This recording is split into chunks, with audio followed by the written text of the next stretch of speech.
Yeah, it's YouTube Tuesday. This is Jean with C&J Farm. Actually, it's Sunday, and we are doing things, around the farm, getting ready for winter. Thanksgiving time means rest and family and being thankful.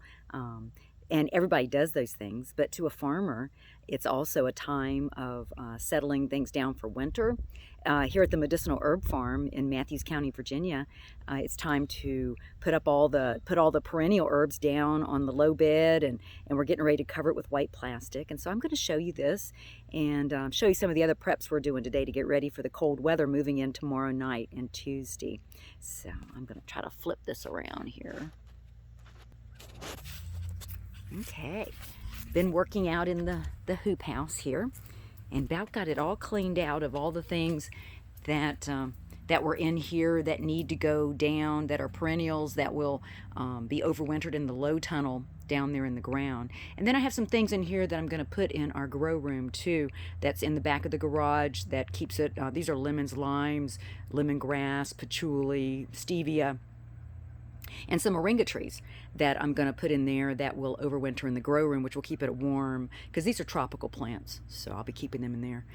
We are leaving some of our edibles, flowers, in here, and then I've got some of them lowered down to the low bed too, and I'll show you that.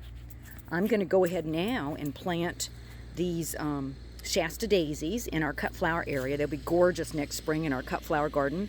I'm going to go ahead and plant this curly willow over in the ditch, and I'll cut it off and it'll be there, and it'll be great this winter. Here we've got the plastic all laid out. You can see I've got the hose out.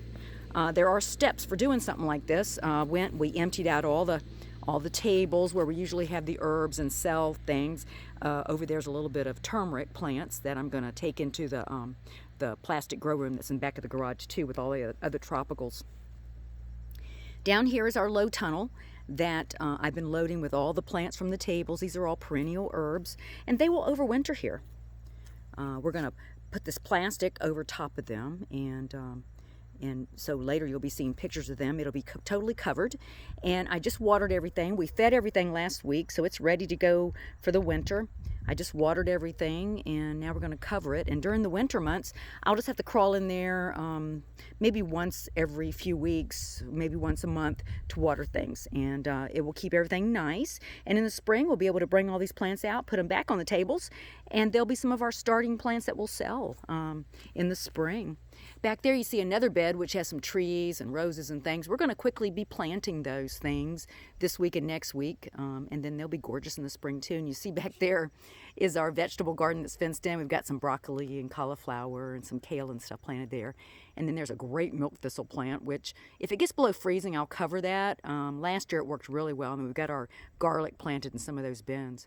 But anyway, that is the work for today, is to get ready for winter. And if you're a farm, small or big, then you're thinking about that too.